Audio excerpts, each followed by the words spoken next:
Welcome back. Operation సింధూరుపై వివాదాస్పద post వెలుగులోకి వచ్చింది. సింధూరం అంటే రక్త సింధూరం లాంటిదా అంటూ ఆశ్చర్యం వ్యక్తం చేయడమే కాక తానేదో భక్తి పూజ శుభానికి సంకేతం అనుకున్నానంటూ ప్రొఫెసర్ సుజాత ఫేస్బుక్లో పోస్టు చేశారు. ఆపరేషన్ సింధూర్ లాంటి యుద్ధాలు శవాలను శకలాలను మిగులుస్తాయని, శాంతిని కాదంటూ పోస్టులో పేర్కొన్నారు. సుజాత మరెవరో కాదు, శాతవాహన వర్సిటీలో ప్రొఫెసర్గా విధులు నిర్వహిస్తున్నారు. అంతేకాదు ఈమె తెలంగాణ విద్యా కమిషన్ అడ్వైజరీ కమిటీ సభ్యురాలు కూడా.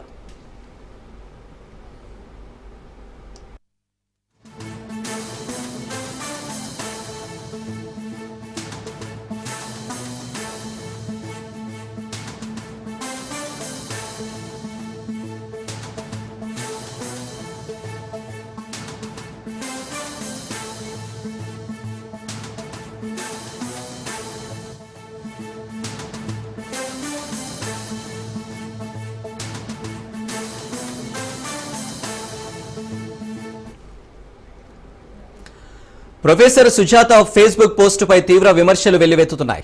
ఆపరేషన్ సింధూరుని వ్యతిరేకించడం ఏంటని సోషల్ మీడియా వేదికగా ప్రొఫెసర్ సుజాతను నెటిజన్లు నిలదీస్తున్నారు. దేశానికి వ్యతిరేకంగా కామెంట్ చేయడం ఏంటని ఆగ్రహం వ్యక్తం చేస్తున్నారు. అంతేకాదు పహల్గాం దాడి జరిగినప్పుడు ఈ ప్రొఫెసర్ సుజాత ఎందుకు ప్రశ్నించలేదని నెటిజన్ల క్వశ్చన్లు చేస్తున్నారు. ఇక నెటిజన్ల నుంచి విమర్శలు వెల్లువెత్తుండడంతో వివాదాస్పద పోస్టును డిలీట్ చేసింది శాతవాహన వర్సిటీ ప్రొఫెసర్ సుజాత.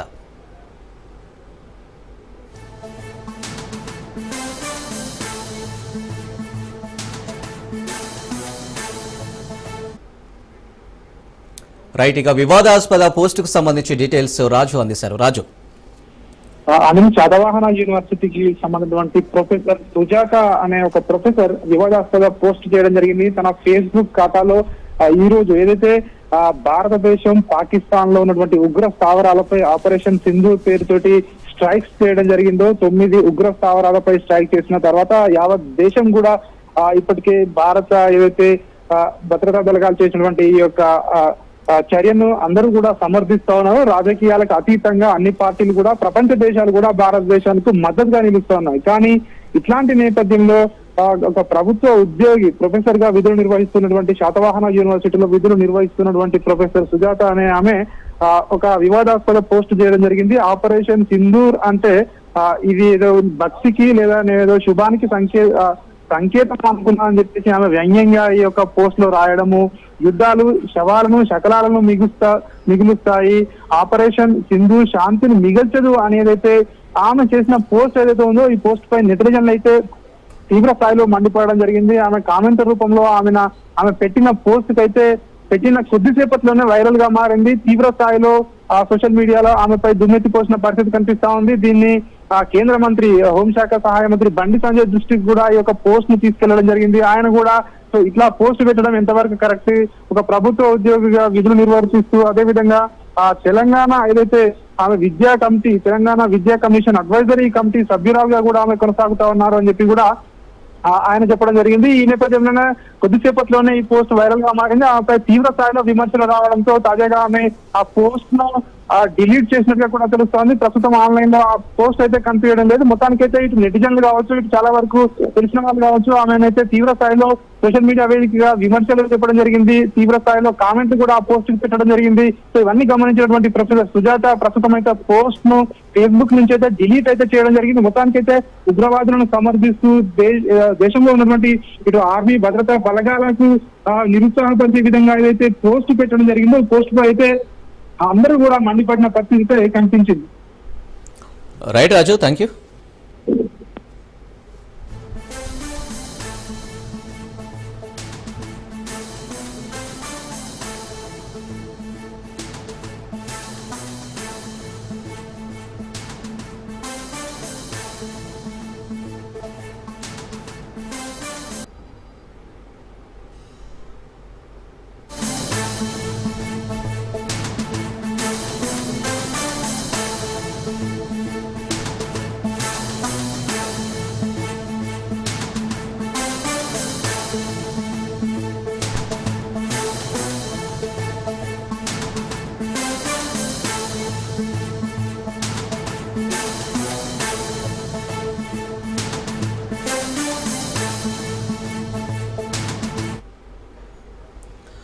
పెహల్గాం ఉగ్రదాడికి ధీటుగా సమాధానం ఇచ్చిన భారత వైమానిక దాడిపై ఎమ్మెల్యే రాజాసింగ్ హర్షం వ్యక్తం చేశారు. ఉగ్రవాదులను తయారు చేస్తున్న ఫ్యాక్టరీ పాకిస్తాన్ అని ఆయన అన్నారు. పాకిస్తాన్పై దాడి మాత్రమే అసలైన సమాధానం కాదు, ఆ దేశంపై యుద్ధం ప్రకటించాలని ప్రధానికి విజ్ఞప్తి చేశారు. 26 మంది అమాయక ప్రజల ప్రాణాలను బలి తీసుకున్న పాకిస్తాన్ ఉగ్రవాదులను ఖతం చేయాలని కోరారు. భారతావని సింధూరానికి ఉన్న విలువను పాకిస్తాన్ సహా విద్వేషకారులకు తెలియజేసిన ప్రధాని మోదీకి కృతజ్ఞతలు తెలిపారు. ఇవాళ ఏ దేశం కూడా ఈ విధంగా యాక్షన్ తీసుకోదు. కానీ మన భారత సైన్యం ఉగ్రవాదులకి చావు దెబ్బ కొట్టిన మన భారత సైన్యం. మీ అందరికీ యాద ఉండొచ్చు, పెహల్గాంలో చాలా వరకు మన హిందువులు అక్కడ తిరగనికి వెళ్ళినారు. చాలా మంది హిందువులు ఉండే పేరడిగి ఏ విధంగా ఈ టెర్రరిస్టులు అందరికీ చంపేస్తారు. మీరు అందరు కూడా చూస్తారు. ఆ రోజే ప్రధానమంత్రి మోదీ గారు ఒక సంకల్పం తీసుకున్నారు. ఎట్టి పరిస్థితిలో మా భారతీయుల పైన కాల్పులు జరిపిన ఈ టెర్రరిస్టుల్ని నేను ఏడవను. ఒక సంకల్పం తీసుకోండి. ఇవాళ చాలా వరకు కొన్ని పొలిటికల్ లీడర్లు మోదీ గారు చెప్తారు ఏం చెయ్యరు. చాలా వరకు పొలిటికల్ లీడర్లు కామెంట్ చేస్తారు. ఓకే, ఈ సమయం రాజకీయం గురించి మనం మాట్లాడదు, కానీ ఈ సమయం మన భారత సైన్యం రిజల్ట్ ఏ విధంగా ఇచ్చింది దాని గురించి మనం మాట్లాడదాం. ఇవాళ ఏ దేశం కూడా ఈ విధంగా యాక్షన్ తీసుకోదు. కానీ మన భారత సైన్యం స్వయం ప్రధానమంత్రి గారు కూర్చొని మన భారతదేశ సైన్యంకి ఆదేశం ఇచ్చినారు, మీరేం చేస్తారు చేయండి. కానీ ఇవాళ మన భారత సైన్యం పాకిస్తాన్లో గుసాంచి టెర్రరిస్ట్ అడ్డల పైన, అంటే టెర్రరిస్ట్ అడ్డ పైన ఏ విధంగా బాంబు దాడి చేసి దాదాపు 90 అబో టెర్రరిస్టుల్ని చంపేస్తారు. మా హిందూ మహిళలు బొట్టు తీసేస్తే మా భారత సైన్యం రిజల్ట్ ఏ విధంగా ఇస్తుంది ఇవాళ మన భారత సైన్యం చూపెట్టింది.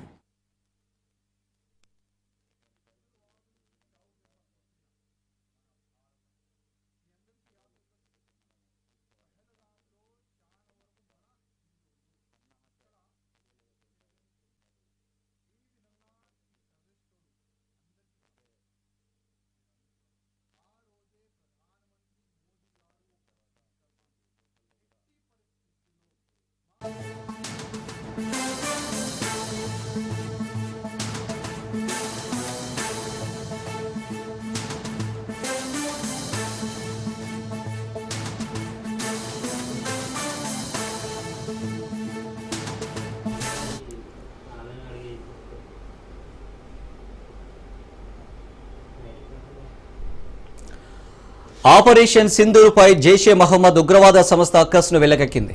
మరోసారి తన వక్రబుద్ధిని బయట పెట్టుకుంది. భారత ప్రధాని మోదీపై విషం కక్కుతూ జైషే మహమ్మద్ మసూద్ అజర్ లేఖ విడుదల చేశారు.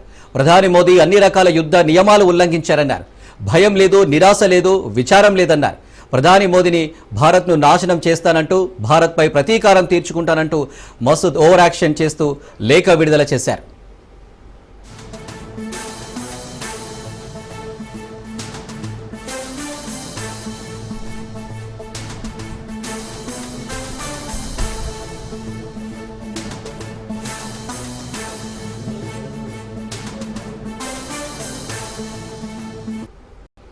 ఇక మీడియాతో సివి ఆనంద్ మాట్లాడుతున్నారు. లైవ్ చూద్దాం. తీసుకొని అప్రమత్తంగా ఏ విధంగా ఉన్నారు, ఏమేమి చర్యలు తీసుకుంటున్నారని సుదీర్ఘంగా వారు తెలుసుకున్నారు. అయితే వారికి ఇవన్నీ కూడా వివరించాము, ఈ డ్రిల్స్ గురించి చెప్పాము. ఈరోజు 4 గంటల నుండి ఇప్పుడు కేవలం 1 గంట మిగిలి ఉంది. సరిగ్గా 4 గంటలకు ICCC ఏదైతే కోఆర్డినేషన్ సెంటర్గా వ్యవహరిస్తుందో ఇక్కడ నుండి ఒక మెసేజ్ ఇవ్వడం జరుగుతుంది. మొత్తం ఈ ప్రాంతం మొత్తం GHMC ప్రాంతంలో అక్కడ సైరన్స్ మోగుతాయి. అంటే వార్ సైరన్స్ అనేది దాదాపు 55 సంవత్సరాల తర్వాత దాని వాడకం అనేది ఇప్పుడు అవసరం పడింది కనుక అవి సరైన స్థాయిలో అందుబాటులో లేనందువల్ల police patrol vehicles, traffic mobiles, industrial sirens ఏదైతే ఉన్నాయో, ఏదైతే అందుబాటులో ఉన్నాయో అన్నీ కూడా ప్రతి జంక్షన్లో వారిని స్టేషన్ చేసి 2 నిమిషాల పాటు ఈ సైరన్ అనేది మోగుతుంది. ఈ సైరన్ మోగిన సందర్భంలో ప్రజలు ఏ విధంగా వ్యవహరించాలి అనేది వారిని కొద్దిగా మెంటల్గా, మానసికంగా ఈ సన్నాహక చర్య అనేది తీసుకోవడం అనేది దీని ఉద్దేశం. ఈ సైరన్ మోగినప్పుడు ప్రజలందరికీ విజ్ఞప్తి ఏంటంటే, ఎవరైతే ఇళ్లలో ఉన్నారో వారు ఇళ్లకే పరిమితం కావాలి. ఎవరైతే బయట ఉన్నారో వారి సమీప ప్రాంతంలో ఏదన్నా సెల్లర్, షెల్టర్, బిల్డింగ్ ఏదైనా ఉంటే దాంట్లోకి వెళ్ళాలని వారిని మేము మీడియా పరంగా మేము కోరుతా ఉన్నాము. అదే కాకుండా ఎవరైతే వెహికల్స్ పైన ప్రయాణిస్తున్నారో ఎంత వీలైతే అంత వారు వెహికల్స్ ఎక్కడైనా పార్క్ చేసుకొని వారు కూడా అటువంటి ప్రాంతాలకు తరలి వెళ్ళాలని వారిని కూడా కోరడం జరుగుతుంది. ఇది మొదటిసారి కనుక మేము కూడా ఏదో పర్ఫెక్షన్ కోసము ఆశించడం లేదు.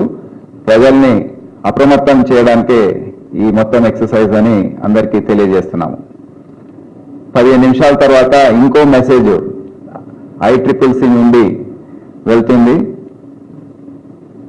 దాని తర్వాత ఒక సైనిక చర్య అనేది జరిగింది. 4 ప్రాంతాల్లో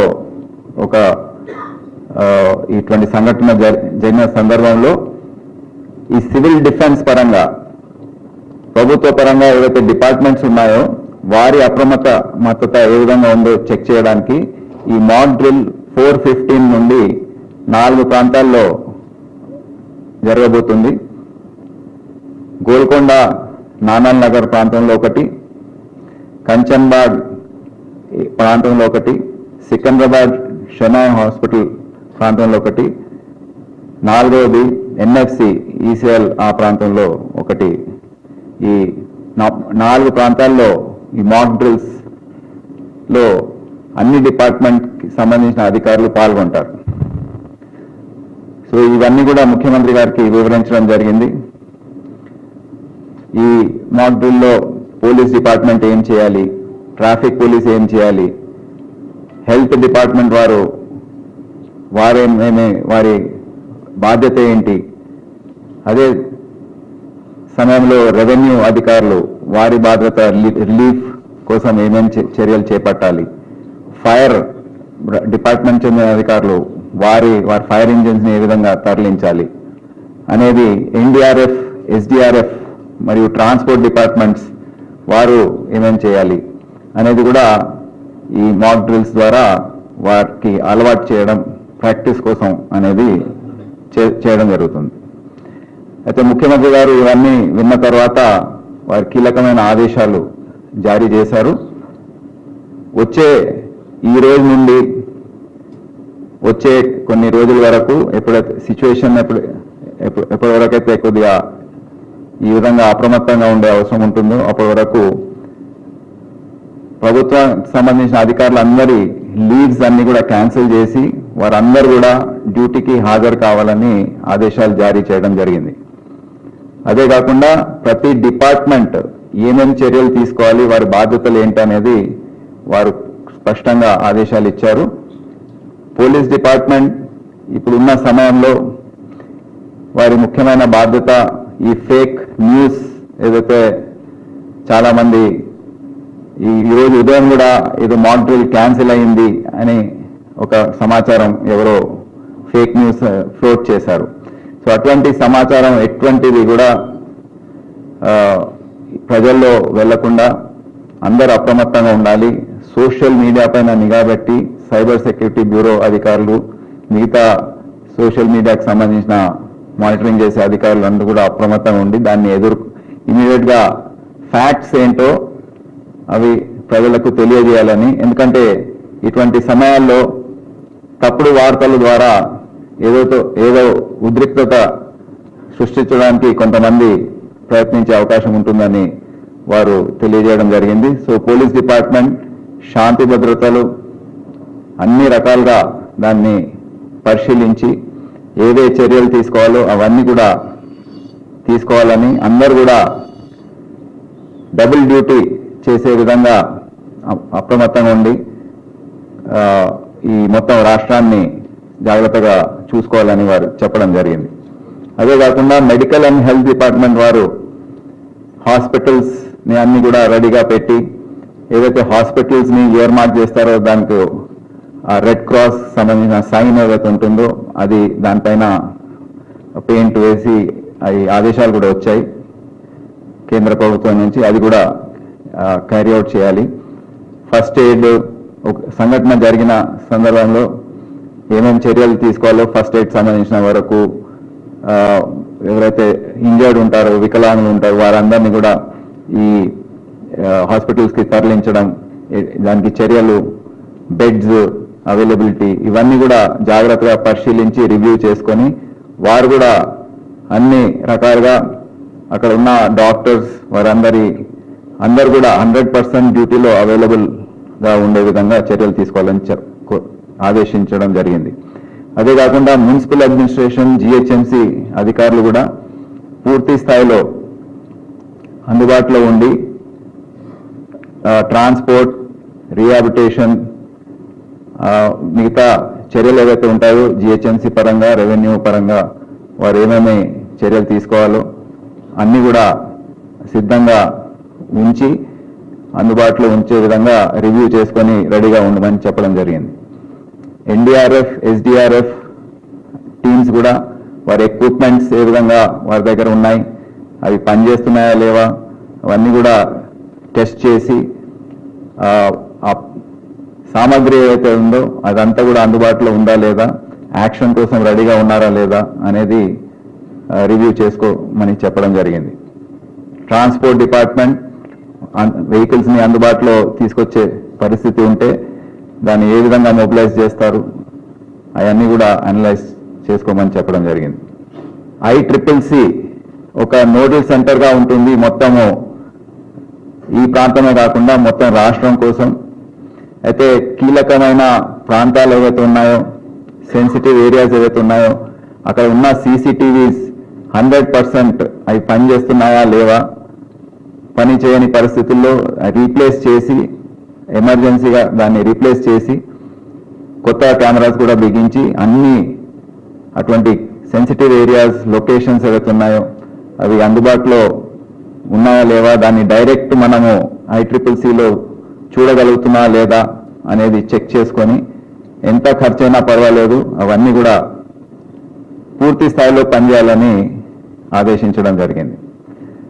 సమన్వయం కోసం అన్ని స్థాయిలో, రాష్ట్ర స్థాయిలో అధికారులు ఎవరైతే ఉన్నారో, HODs ఉన్నారు, ప్రిన్సిపల్ సెక్రటరీస్ ఉన్నారు, వాళ్ళందరూ కూడా వారికి తగిన రీతిలో WhatsApp groups, coordination groups form చేసుకొని రాష్ట్ర స్థాయి, జిల్లా స్థాయి, మరి mid level officers, police station స్థాయి వరకు ఈ వాట్సాప్ గ్రూప్స్ కానివ్వండి, వేరే కోఆర్డినేషన్ గ్రూప్స్ ఏవైతే ఉంటాయో అన్నీ కూడా పెట్టుకొని పూర్తి సమన్వయంతో అందరూ పనిచేయాలని, ప్లస్ ఒకరి ఏదైనా ఆలోచన వస్తే అది తక్షణమే ఈ గ్రూప్స్లో అందరితో షేర్ చేసుకొని అందరూ ఒక కోఆర్డినేటెడ్ రీతిలో ఈ చర్యలు తీసుకోవాలని చెప్పడం జరిగింది. అదే కాకుండా వైటల్ ఇన్స్టలేషన్స్ ఏవైతే ఉన్నాయో, ముఖ్యమైన సంస్థలు ఏవైతే ఉన్నాయో అవన్నీ దగ్గర పెట్రోలింగ్ పెంచి భద్రతా చర్యలు ఏవైతే ఉన్నాయో అవి పెంచాలని చెప్పారు.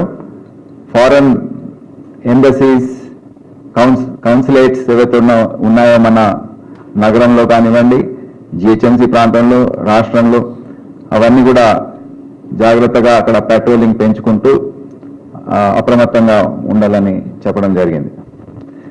అయితే మొత్తం భద్రతా దళాలు ఏవైతే ఉన్నాయో వారికి సంఘీభావం తెలుపుతూ రేపు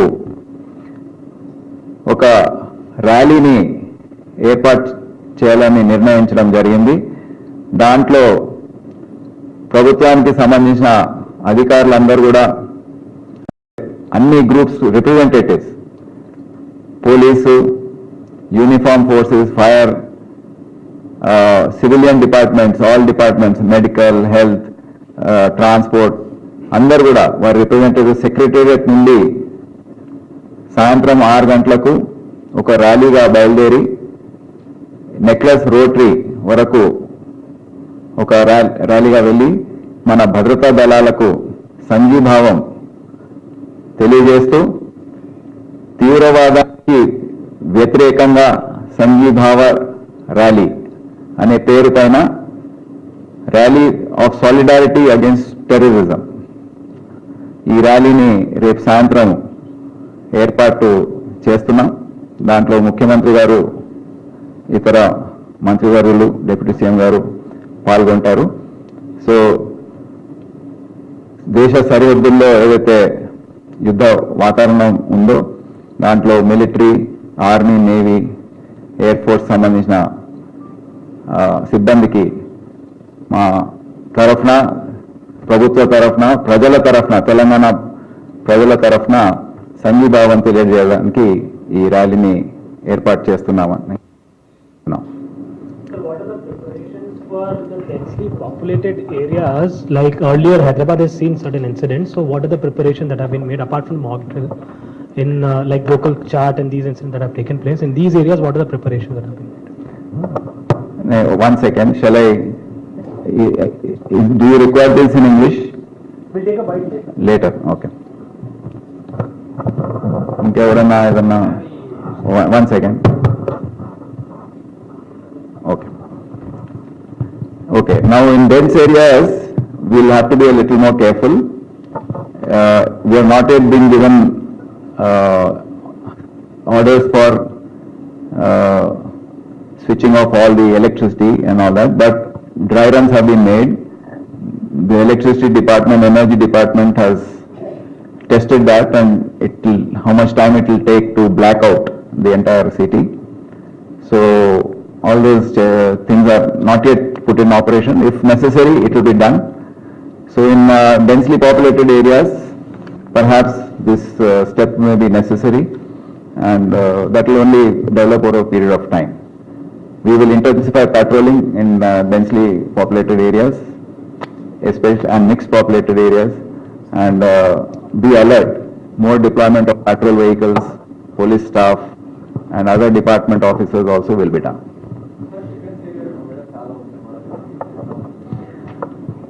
మనం అందరం గుర్తించాలి, తెలంగాణ ప్రాంతంలో ఎస్పెషలీ మన క్యాపిటల్ ఏరియా రీజన్ ఏదైతే ఉందో జిహెచ్ఎంసి, హెచ్ఎండిఏ ప్రాంతంలో చాలా డిఫెన్స్ ఎస్టాబ్లిష్మెంట్స్ ఉన్నాయి. అందుకే ఇంకా ఎక్కువ అప్రమత్తత అనేది హైదరాబాద్ చుట్టుపక్కల ప్రాంతాల్లో ఉండే అవసరం ఉంది. సో దాని గురించే ముఖ్యమంత్రి గారు కూడా ఈ సమీక్ష సమావేశం పెట్టారు. ఎందుకంటే ఇతర రాజధానులు ఏవైతే ఉన్నాయో బెంగళూరు కానివ్వండి, చెన్నై కానివ్వండి, దానికన్నా ఎక్కువ కూడా మన దగ్గర ఈ మిలిటరీ మరి కీలకమైన వైటల్ ఇన్స్టిలేషన్స్ ఏవైతే ఉన్నాయో, ఎస్టాబ్లిష్మెంట్స్ ఉన్నాయో అవన్నీ కూడా హైదరాబాద్లో ఎక్కువగా ఉన్నాయి. సో మనం ఇంకా అప్రమత్తంగా ఉండే అవసరం ఉందని, ఆ చర్యలు కూడా అదే రీతిలో ఉండాలని రాష్ట్ర ప్రభుత్వం భావిస్తుంది. అది ఆన్ గోయింగ్ ఆపరేషన్, అది దాని గురించి బహిరంగంగా ఎవరు మాట్లాడరు. సో మా సిఐ కౌంటర్ ఇంటెలిజెన్స్ సెల్ కానివ్వండి, ఇంటెలిజెన్స్ డిపార్ట్మెంట్ దానిపైన పూర్తిగా అప్రమత్తంగా ఉంది. సిపి సార్, సీఎం గారు ఇటు బంగ్లాదేశ్ కానీ ఇటు పాకిస్తాన్కి సంబంధించినటువంటి అనధికారికంగా నివసిస్తున్న వారిని ఇమీడియట్లీ అదుపులోకి తీసుకోమని మీకు ఆదేశాలు ఇచ్చినట్టు తెలిసింది. అంటే ఫైండ్ అవుట్ చేశారా ఏరియా? అంటే ఇది మొన్న వచ్చిన ఆదేశాలే. పాకిస్తాన్ సంబంధించిన నేషనల్స్ ఎవరైతే ఉన్నారో మేము అందరినీ ఐడెంటిఫై చేశాము. ఎవరైతే అందుబాటులో ఉన్నారో ఆదేశాల మేరకే కొంతమందిని పంపించే ప్రక్రియ కొనసాగుతూ ఉంది. సో మిగతా బంగ్లాదేశ్ ఇవన్నీ కూడా మేము లిస్ట్ అవుట్ చేస్తున్నాము.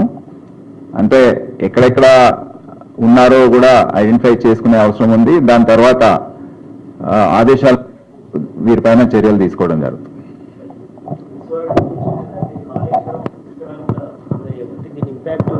ఎట్లా ఉండే అవకాశం ఉంది? ఏదైనా ఇప్పుడు వేచి చూడవలసిందే. మనం సిచ్యువేషన్ ఏ విధంగా డెవలప్ అవుతుందో దాన్ని బట్టి ఉంటుంది. ఇప్పటికైతే మనము ముఖ్యంగా ఒక సందేశం ఏంటంటే, ఇది ప్రజలు దీని గురించి ఎక్కడ కూడా భయభ్రాంతులు అయ్యే అవసరం లేదు. ఇది జస్ట్ సన్నాహక చర్యలు, మానసికంగా మనము అప్రమత్తంగా ఉండాలని చేపట్టిన చర్యలు. ఎవరు కూడా ఎక్కడ కూడా భయభ్రాంతులు కావద్దని ప్రభుత్వం తరఫున కోరడం జరుగుతుంది. మరి మనకు గుర్తుంది, గతంలో కొన్ని సందర్భంగా ఆ స్కై ల్యాబ్ అని మీకు గుర్తుంది, అప్పుడు అన్ని పిచ్చి పిచ్చి చేష్టలు వార్తలు రావడంతో అన్ని జరిగాయి. ఎటువంటి పరిస్థితి ఇక్కడ లేదు, రాదు కూడా. ఇదంతా కూడా ఒక భద్రతా పరంగా మనము అప్రమత్తంగా ఉండాలని చేపడుతున్న చర్య. ఏదో జరిగిపోతుందని ఎవరు కూడా భావించొద్దు. అందరు కూడా రిలాక్స్ గా ఉండి కానీ అప్రమత్తంగా ఉండాలని కోరుతున్నాం. సార్, ఇక్కడ ఓల్డ్ సిటీ కానీ అదేవిధంగా బేగం బజార్ ఏరియాలో ఎక్కువ క్రౌడ్ ఉండే ఛాన్స్ ఎక్కువ ఉంటుంది కదా, ఆ ఏరియాలలో ఎటువంటి చర్యలు తీసుకుంటున్నారు సార్? అక్కడ మేము మా పోలీసింగ్ ఎఫర్ట్స్ ఏవైతే ఉన్నాయో అవి ఇప్పటి నుండే పెంచేశాము. నిన్న రాత్రి నుండి అక్కడ ఎక్స్ట్రా పెట్రోలింగ్ కానివ్వండి, ఎవరైతే అన్సోషల్ ఎలిమెంట్స్ ఉన్నారో వారిపైన నిఘా, వారిని అదుపులో తీసుకోవడం, ఇటువంటి చర్యలు అయితే మేము రొటీన్ గా చేపడతామో ఇటువంటి సందర్భాల్లో అవన్నీ కూడా నిన్న రాత్రి నుండే ప్రారంభించాం. సీసీ కెమెరాస్ లేని చోట అప్రమత్తం చేస్తున్నాం అన్నారు. ఇప్పటికే ఇంతకుముందు ఒక 3C ఏర్పాటు అయిన తర్వాత టోటల్గా మానిటరింగ్ సిస్టమ్ అంతా ఉంది అని అన్నారు కదా, అలాంటి ల్యాబ్సెస్ ఏమైనా ఉన్నాయి ఇంకా? ఇప్పుడు ICCCలో కనెక్ట్ అయ్యే కెమెరాస్ దాదాపు 10,000 వరకు ఉన్నాయి. డైరెక్ట్గా లైవ్ టెలికాస్ట్ ఇక్కడ వచ్చి రికార్డింగ్ అయ్యి 30 రోజుల పాటు రికార్డింగ్ అయ్యేది. కానీ CCTVs ఎక్కడైతే పెడతామో అవి క్రమంగా కొన్ని పాడైపోతుంటాయి. మేము దాన్ని రిప్లేస్ చేసుకుంటూ చర్యలు తీసుకుంటాం. ఇప్పుడు ప్రస్తుతానికి దాదాపు 12,000 కెమెరాస్ పూర్తి స్థాయిలో పనిచేస్తున్నాయి. మొత్తం 6 లక్షల నేను సైతం కెమెరాస్ పనిచేస్తున్నాయి. సో మాకు ప్రతి ఏరియా నుండి ఇక్కడ లైవ్ టెలికాస్ట్ వచ్చి దాదాపు 12,000 కెమెరాస్ నుండి టెలికాస్ట్ వస్తుంది. అది దాదాపు మొత్తం ఏరియాని, సిటీని కవర్ చేస్తుంది. ఇండివిజువల్గా ఏదైనా జరిగితే ఆ ఏరియాలో వెళ్ళి ఆ నేను సైతం కెమెరాస్ ఏవైతే షాప్స్ దగ్గర బిగించి ఉన్నాయో అక్కడి నుండి మేము ఫీడ్ తీసుకుంటూ ఉంటాం. సో ఇప్పటికైతే పరిస్థితి బాగానే ఉంది. మొత్తము సర్వేలెన్స్ సిస్టమ్ ఏదైతే ఉందో అది we are in a position to monitor everything. Sir, city మొత్తం బ్లాక్అవుట్ చేయడానికి ఎంత టైం పడుతుంది సార్? అండ్ మీరు డ్రై రన్ చేస్తారు కదా, అంటే అప్రాక్సిమేట్లీ ఇప్పటికైతే 3 to 4 hours అని చెప్తున్నారు. బట్ దాన్ని ఇంకా, ఎందుకంటే ఇది ఎప్పుడు ట్రై చేయలేదు. ఇప్పుడు ప్రాబ్లం ఏంటంటే ఇది 55 సంవత్సరాల తర్వాత 1971 వార్ తర్వాత ఎప్పుడు కూడా సైరన్స్ కానివ్వండి, బ్లాక్అవుట్ చేయడం కానివ్వండి ఎక్కడ కూడా చేయలేదు, ట్రై చేయలేదు, ప్రాక్టీస్ కూడా చేయలేదు. 50 సంవత్సరాల తర్వాత ఇది మొదటిసారిగా ఇది చేపడుతున్నాం కనుక ఈ సిస్టమ్స్కి అలవాటు కావడానికి సమయం పడుతుంది. అండ్ ఇప్పుడైతే బ్లాక్అవుట్ చేయడానికి అంత సమయం పడుతుందని చెప్పారు. కానీ అది ఇమీడియట్గా అది చూసుకొని రివ్యూ చేస్తే అది ఇంకా తగ్గించే అవకాశం ఉందని తెలియజేయడం జరిగింది. సార్, ఏమన్నా టోల్ ఫ్రీ నెంబర్, ఏమన్నా వేరే టోల్ ఫ్రీ నెంబర్ ఏమన్నా ఏర్పాటు? మేము ఆలోచించాము టోల్ ఫ్రీ నంబర్ పెట్టాలని. కానీ ప్రజలందరికీ డయల్ 112 ఆర్ 100 అనేది అందరికి అలవాటై ఉంది.